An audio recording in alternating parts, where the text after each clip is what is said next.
Mi marido descubrió que le estaba siendo infiel porque me vio bajarme de un coche a las 3 de la mañana, sin bragas. Sí, lo sé. Suena a escena de película barata, pero no lo fue. Fue la vida real. Mi vida real. Y fue el momento exacto en el que todo se rompió. Volvíamos de una fiesta privada, Sergio, él, el otro, y yo. Había sido una noche larga, llena de copas, música baja, miradas cómplices y esa tensión que se arrastra durante semanas y finalmente estalla. Cuando me bajé del coche, medio colocada, aún riendo por algo absurdo, lo vi. Pablo. Parado junto al portal, con la cara completamente blanca, como si acabara de presenciar un accidente. Ni una palabra. Solo su mirada clavada en mis piernas, en mi vestido arrugado, en el asiento trasero del coche donde sabía perfectamente lo que había pasado. Y sí, lo noté, el vacío. No solo entre mis piernas, también entre nosotros. El silencio fue tan brutal que hasta el motor del coche dejó de sonar antes de tiempo, como si se negara a seguir testigo de aquello. ¿Quieres saber cómo llegué a ese punto? ¿Cómo pasé de ser una mujer casada, madre, con una rutina más o menos estable, a convertirme en una infiel de madrugada? Pues sigue leyendo. Porque no hay justificación, pero sí razones. Y a veces, las razones son peores que las excusas. Cuando Pablo me vio bajarme del coche esa noche, no reaccionó como yo esperaba. No gritó, no vino corriendo a enfrentarme, no me insultó. Simplemente me miró fijo, con los labios apretados y los brazos cruzados. Y luego se dio la vuelta, sin decir una sola palabra, y subió las escaleras del edificio. Ni siquiera esperó a ver si entraba yo también. Ni siquiera quiso confirmar lo que ya era evidente. No le hizo falta.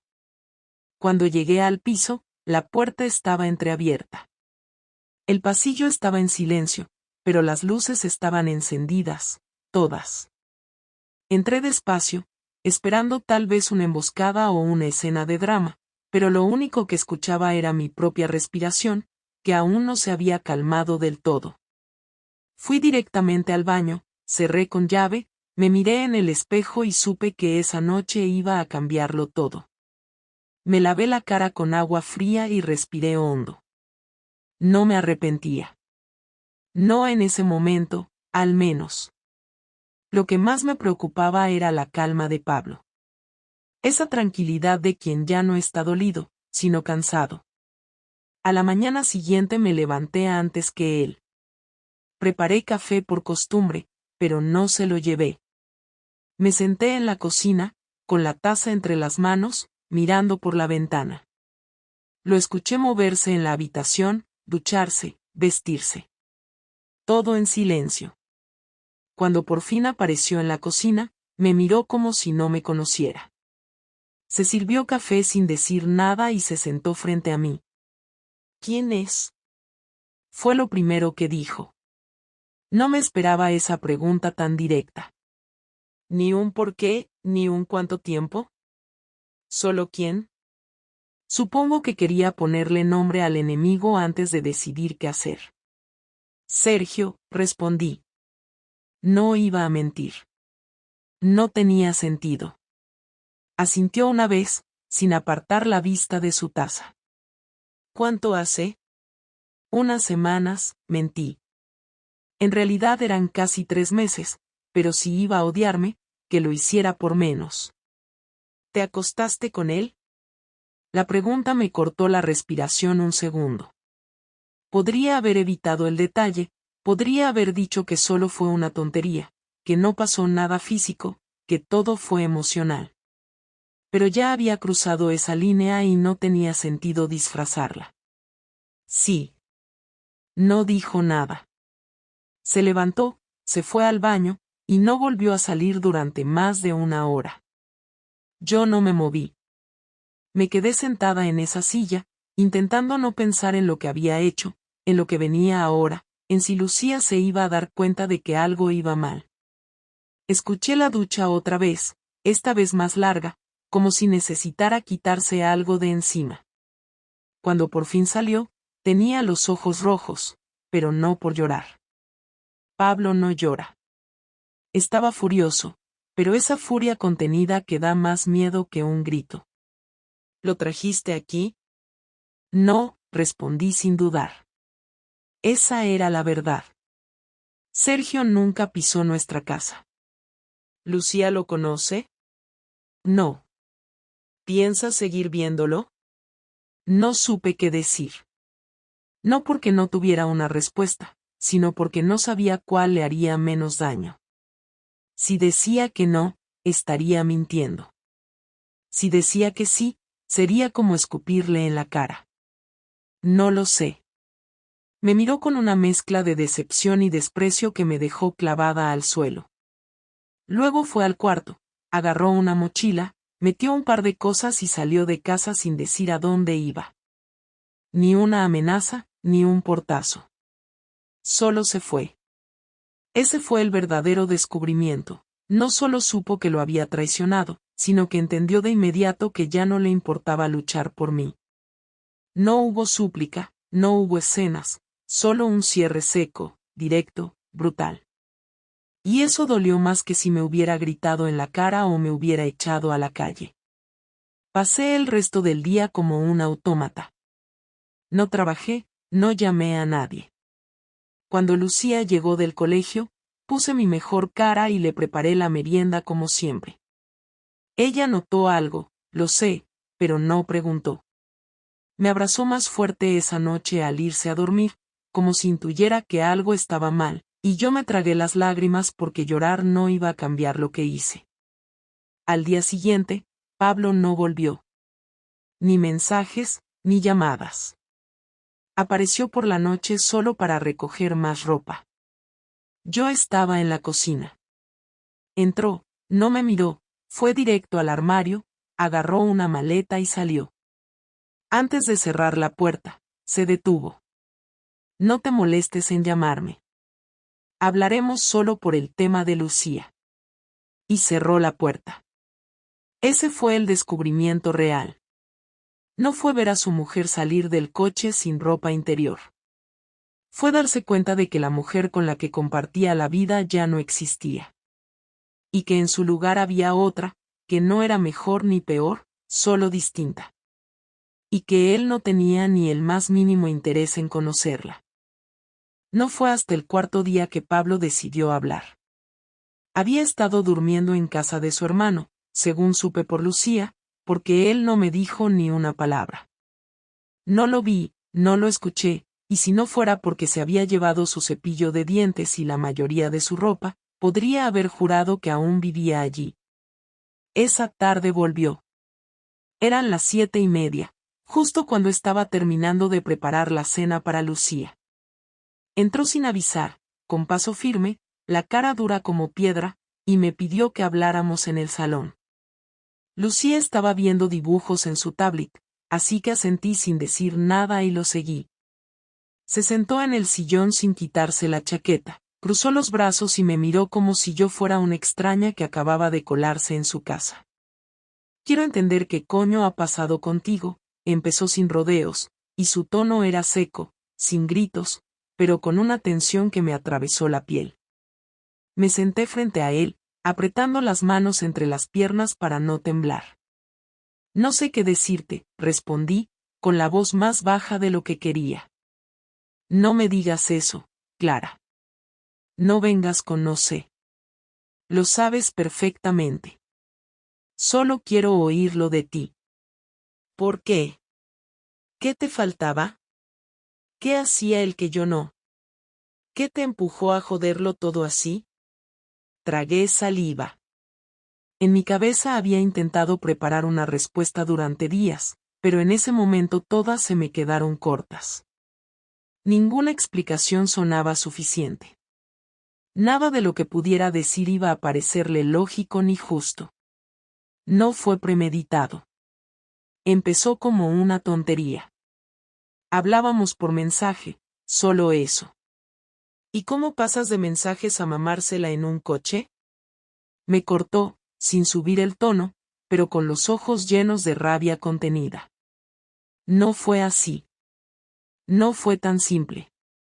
Fue algo que se fue acumulando. Sentí que necesitaba algo más. Algo que aquí ya no tenía. No sé cómo explicarlo. Prueba. Porque yo también necesitaba muchas cosas y no por eso me fui a meter la polla en otra mujer. ¿Sabes lo que es tener un mal día en el trabajo, volver a casa y no encontrar a nadie que te mire a los ojos? ¿Crees que eso solo te pasaba a ti? Su voz empezó a temblar, no por emoción sino por agotamiento, por hartazgo, por haber guardado demasiado. No estoy diciendo que tú tuvieras la culpa, intenté decir, pero me interrumpió con un gesto de mano. Claro que no. Porque esto lo hiciste tú sola. Nadie te empujó. Nadie te obligó. Esto no es un error de pareja, es una decisión tuya. Tú decidiste, en algún momento, que lo nuestro no valía lo suficiente como para respetarlo. Eso es lo que me jode. Que lo hiciste sabiendo que me ibas a destrozar, y lo hiciste igual. No supe qué responder.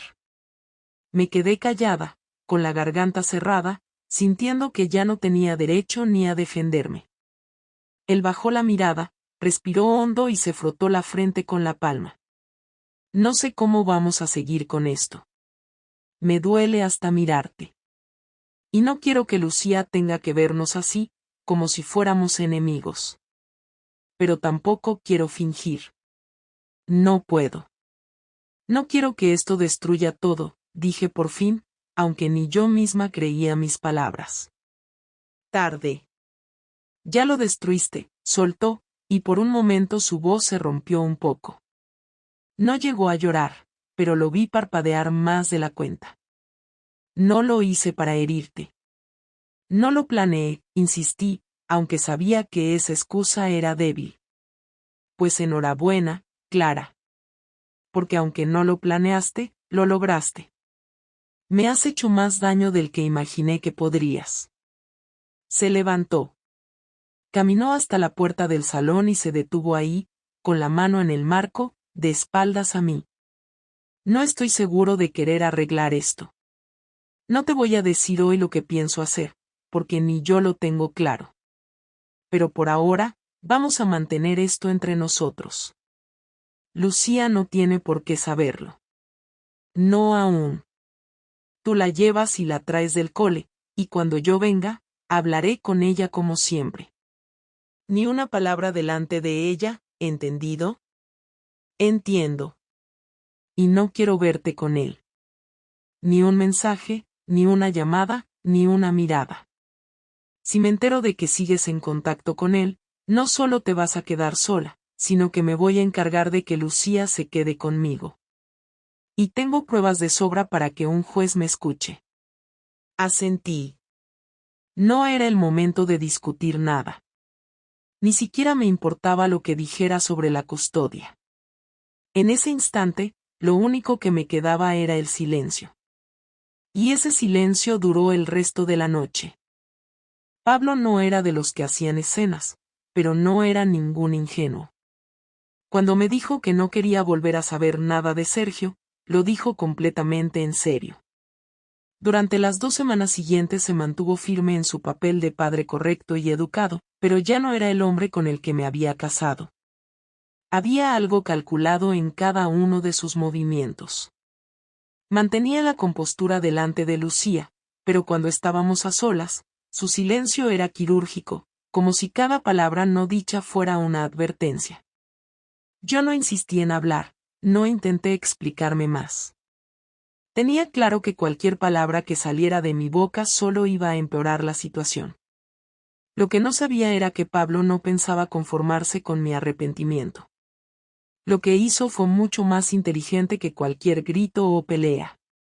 Una mañana, mientras yo aún estaba dormida, Pablo llevó a Lucía al colegio como había prometido. Era viernes. Volvió a casa a media mañana, justo cuando yo estaba en la cocina preparando café. Entró sin decir palabra y se sentó frente al ordenador, donde estuvo casi 1 hora. Luego imprimió algo y salió otra vez, sin siquiera mirarme. Me quedé con esa sensación de que algo se estaba moviendo por debajo, pero no tenía idea de qué. Por la tarde volvió con la misma actitud.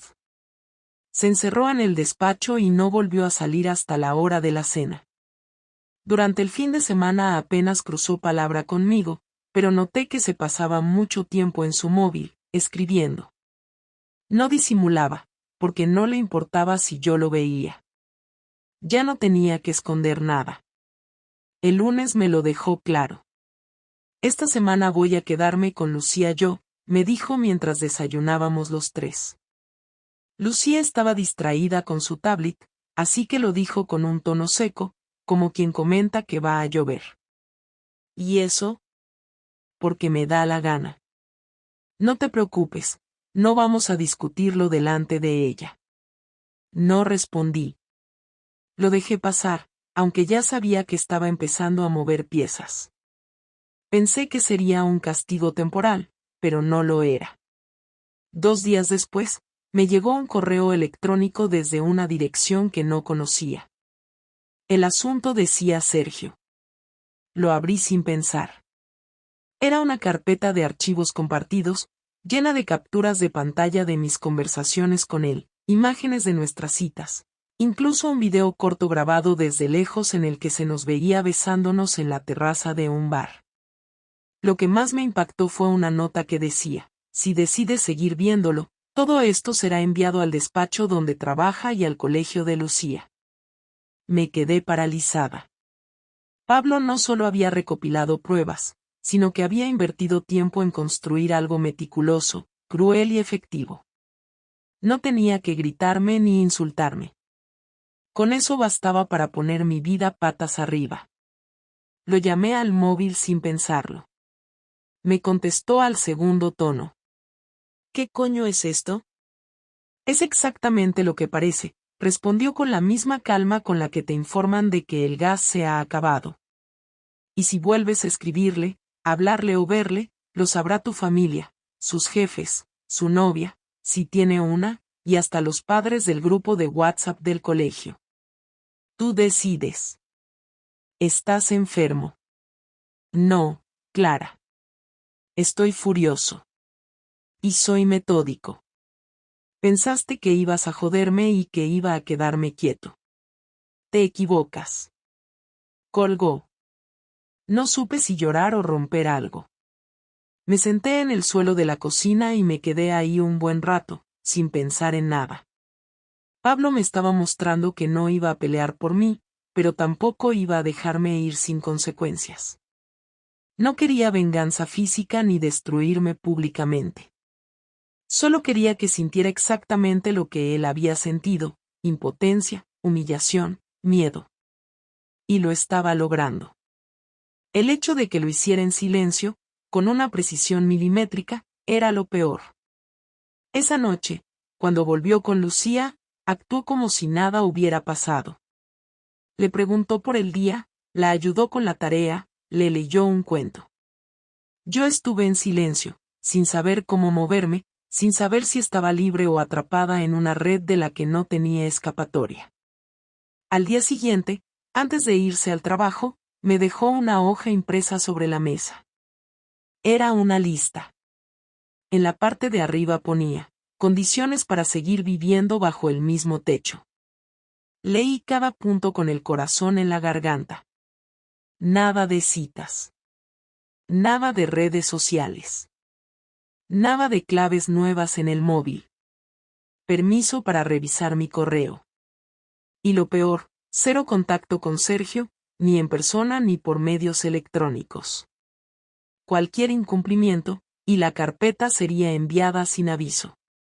No sé si fue venganza o simplemente una forma de tener el control, pero funcionó.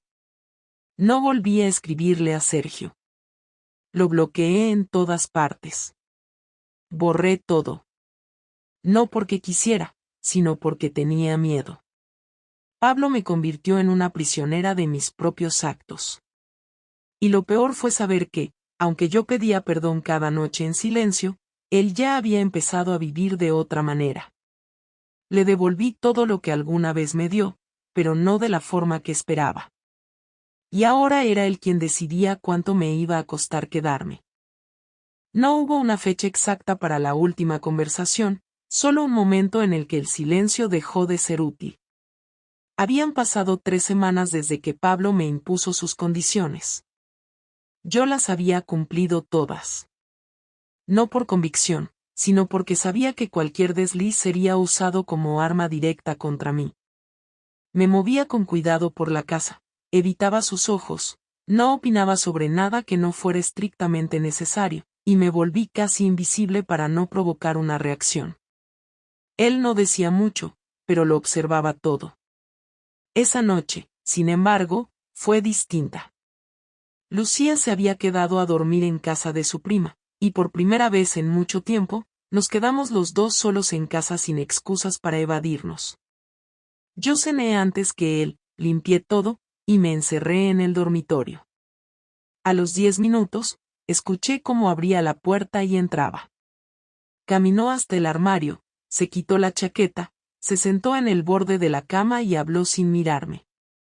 Voy a pedir el traslado en el trabajo, dijo, con una voz neutra, casi profesional. Me van a mandar a Zaragoza en septiembre. El contrato es por 3 años. Lo escuché sin saber si eso significaba que se iría solo o que esperaba que lo siguiéramos. Me incorporé despacio, sin saber qué cara poner. ¿Y Lucía? Vendrá conmigo en semanas alternas. No voy a quitarle a su madre, pero tampoco voy a dejar que crezca viendo esto. ¿Y yo? Tú harás lo que quieras. Puedes quedarte aquí, buscarte otro sitio, mudarte con tus padres. Ya no estoy interesado en lo que tú hagas con tu vida. Me costó tragar saliva. No porque no lo supiera ya, sino porque escucharlo en voz alta fue un golpe más concreto que todo lo anterior. ¿No quieres arreglarlo? Pregunté con esfuerzo. No, respondió sin titubear. Quiero seguir con mi vida sin tener que mirar a alguien que eligió a otro antes que hablar conmigo. No hay arreglo posible después de eso. Y no me vengas con que fue un error. Fue una elección. Y no se te cayó nada en el camino. He hecho todo lo que me pediste. No he hablado con él, no he salido, no he hecho nada. Exacto. No has hecho nada. Has estado aquí, callada, cumpliendo condiciones como si esto fuera un castigo. No has hecho nada para mí. Solo por miedo. ¿Y qué querías que hiciera?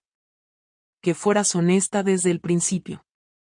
Que no te escondieras como una adolescente. Que me miraras a la cara y dijeras ya no quiero estar contigo. Eso. Solo eso. Pero preferiste joderlo todo sin avisar. Se levantó y caminó hasta la puerta, pero se detuvo antes de salir. Mira, Clara. No te odio. Y eso es lo más jodido de todo. Porque si te odiara, esto sería más fácil. Pero no siento nada. Ni rabia. Ni tristeza. Solo una especie de vacío que no tengo intención de llenar contigo. ¿Podemos al menos hablar como personas? Aunque sea por Lucía. Por Lucía voy a ser educado. Voy a estar presente. Voy a hablar contigo lo necesario. Pero lo nuestro ya no existe. Lo mataste la noche que volviste riendo en ese coche como si fueras otra persona. No me moví. Me quedé sentada en la cama, sin poder mirar hacia otro lado. Él salió sin cerrar la puerta. En el pasillo, escuché cómo sacaba algo del cajón del mueble del recibidor. Un sobre. Volvió al cuarto y lo dejó en la mesilla de noche. Estos son los papeles del divorcio. No hay prisa, pero cuando estés lista, firmamos. ¿Es esto lo que quieres? Es lo que necesito. ¿Y si te digo que quiero intentarlo? No te creo. Se quedó un segundo más, esperando que dijera algo, pero no dije nada. me faltaban las palabras. Él asintió, como si el divorcio se firmó un lunes por la tarde, sin ningún tipo de ceremonia, sin una discusión final ni siquiera un intento de reconciliación. Pablo fue puntual. Llegó con su carpeta bajo el brazo, saludó al abogado, firmó los papeles sin leerlos porque ya los conocía de memoria y se levantó de la silla sin mirarme. Yo firmé después. Me temblaban las manos, pero no por nervios, sino por la rabia contenida que tenía hacia mí misma por haber permitido que todo terminara de esa manera. Cuando salimos del despacho, él caminó unos metros delante de mí. No dijo adiós, no se giró, no hizo ningún gesto. Subió a su coche y se fue. Yo me quedé parada en la acera, viendo cómo desaparecía. Pensé en enviarle un mensaje, algo breve, algo que cerrara lo que ni siquiera supimos abrir bien, pero no lo hice. Sabía que cualquier palabra más sería ignorada. Lucía no preguntó demasiado. Solo quería saber si íbamos a mudarnos, si papá iba a vivir lejos, si podía seguir yendo al mismo colegio. Le respondí todo con la mayor naturalidad posible, como si esas decisiones se hubieran tomado por razones prácticas y no por las ruinas emocionales que dejó lo que hice. Pablo fue firme pero justo con ella. La trató como siempre, con cariño, con atención, con esa manera tranquila que siempre tuvo de explicarle el mundo sin adornos. Yo no sé si algún día me perdonará por lo que pasó, pero por ahora, al menos, no me mira con desprecio. Me abraza por las mañanas y me dice te quiero, y eso me basta. Volver a una rutina sin Pablo fue más fácil de lo que imaginaba. No porque no lo echara de menos, sino porque mi mente ya se había desconectado de él desde antes, aunque no lo supiera. Lo verdaderamente difícil fue aceptar que no iba a haber segunda oportunidad, que esta vez no se trataba de una crisis que podía arreglarse con terapia o con tiempo. Esta vez había una decisión clara, una línea trazada que ninguno de los dos estaba dispuesto a cruzar de nuevo. Me vi obligada a enfrentar lo que había hecho desde un lugar incómodo, sin la protección del arrepentimiento que sirve de escudo. Porque no me arrepentía del todo. No me arrepentía de haber sentido algo diferente, de haber buscado algo que ya no tenía. Lo que sí me dolía era la forma. Haberlo hecho a escondidas, haber negado durante tanto tiempo lo evidente, haber hecho daño sin necesidad. Aprendí que traicionar no es solo el acto en sí, sino todo lo que lo rodea, la mentira diaria, la doble vida, el miedo constante a ser descubierta, la cobardía de no enfrentar las cosas cuando aún había tiempo. Sergio desapareció de mi vida casi al mismo tiempo que Pablo. No hubo confrontación ni despedida. Simplemente dejé de responderle. Borré su número, eliminé todo rastro digital, no porque quisiera salvar algo con Pablo, sino porque entendí que Sergio no era más que una válvula de escape. Un escape barato. Él tampoco insistió. Supongo que se dio cuenta de que para mí él no era un final posible, solo una distracción temporal. Hoy ni siquiera sé si sigue en la ciudad, ni me importa. No quiero saberlo. Mis amigas más cercanas me preguntaron qué había pasado. Algunas lo sabían, otras lo intuían. No fui completamente honesta con ninguna. Me limité a decir que Pablo y yo nos habíamos distanciado, que la relación se había vuelto insostenible, que tomamos caminos diferentes. Solo una de ellas, Silvia, me dijo lo que no quería escuchar. Lo que hiciste no tiene arreglo, pero al menos ahora no tienes que seguir fingiendo. No se lo dije en ese momento, pero tenía razón. Vivir fingiendo es mucho más agotador que asumir las consecuencias de tus decisiones. Es más duro mirar a tu hija y saber que fuiste tú quien rompió esa estabilidad, pero también es más honesto. Estoy aprendiendo a vivir con eso. He vuelto a trabajar más horas, me inscribí en un curso de fotografía los martes por la tarde, y los fines de semana que Lucía está con Pablo, intento no quedarme encerrada en casa. A veces salgo sola a tomar algo, a leer en un café, a mirar cómo la gente camina sin saber nada de mí. Otras veces, simplemente me quedo en el sofá mirando series sin pensar demasiado. No estoy esperando a que aparezca alguien nuevo. No me interesa. No ahora. Tal vez más adelante. O tal vez nunca. No lo sé.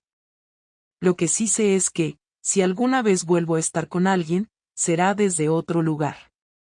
No desde la necesidad, ni desde el vacío. Ni desde el miedo a perder lo que ya no existe. Será con todo claro desde el principio. Sin traiciones, sin mentiras, sin cobardías disfrazadas de silencios.